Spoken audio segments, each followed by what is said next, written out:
As I understand, many people don't read. That's why the porridge will have the same taste both inside and outside. The water to milk ratio is perfect. 2 parts water, 1 part milk. While stirring, it's time to add salt. Note that the porridge is still liquid. On the other side, I'll add blueberries.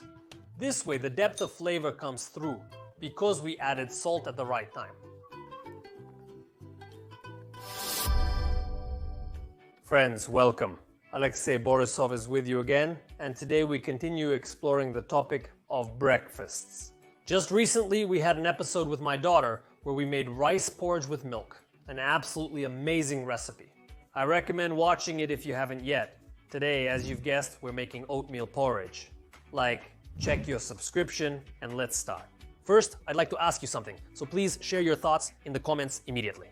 Do you read the label on the back of the box where it says that for 1 part of oats you need 3 parts of liquid?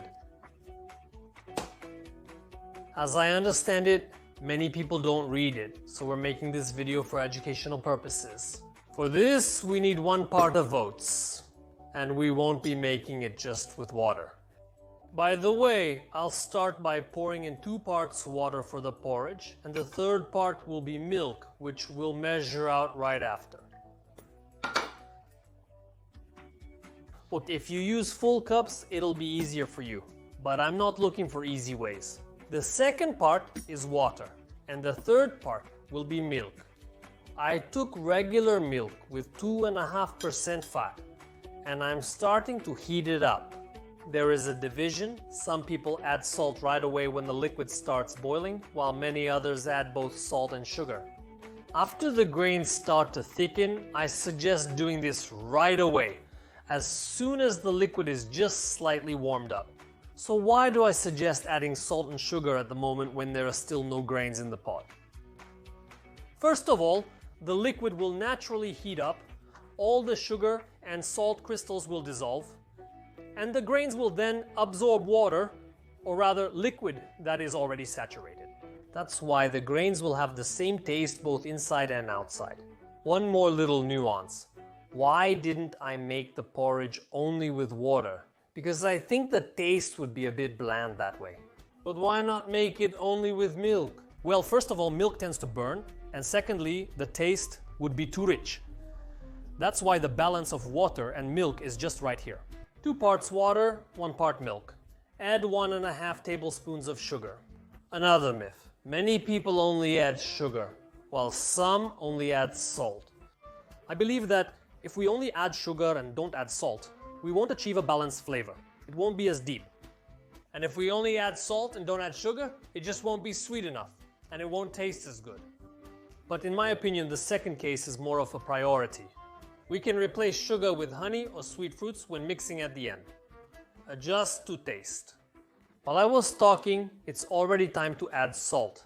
Add half a teaspoon of salt and carefully mix it in so that both the salt and sugar dissolve and there are no crystals left. The next step is to add the grains. Now we'll stir for 1 or 2 minutes and then return to the package. On the package it says to cook for 15 minutes. We'll reduce the heat to a minimum, we won't cover it with a lid, and we'll just let it cook on its own. 15 minutes have passed, 15 minutes are behind us. Turn off the heat. Pay attention, the porridge is still liquid. Now we will adjust the thickness, add the butter. Here I have about 20 grams, mix it slightly, and we leave it under the lid for literally another 10 minutes. Let it infuse. After some time, the porridge has become thicker. Pay attention, this is the thickness I like. Let's serve a couple of ladles. I think that will be more than enough for me. For toppings for the porridge, I took some blueberries and sliced up a small nectarine like this. What am I doing? On one side, I'll lay out the nectarine in slices, and on the other side, I'll put the blueberries. Just like that. And how could we go without fresh mint? We'll just leave it right in the center like this. Let's try it as soon as possible. The final and most delicious stage is the tasting. I'll try the porridge now without any additives. The sugar was slightly lacking. Maybe I should have used 2.5 spoons instead of 1.5 for this quantity. But if I, let's say, take some porridge and one berry,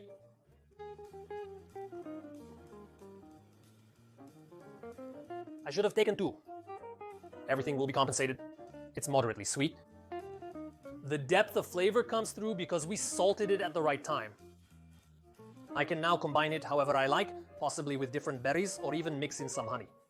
And you know what? The most important thing is the creaminess from the butter right at the perfect moment. Now with nectarine,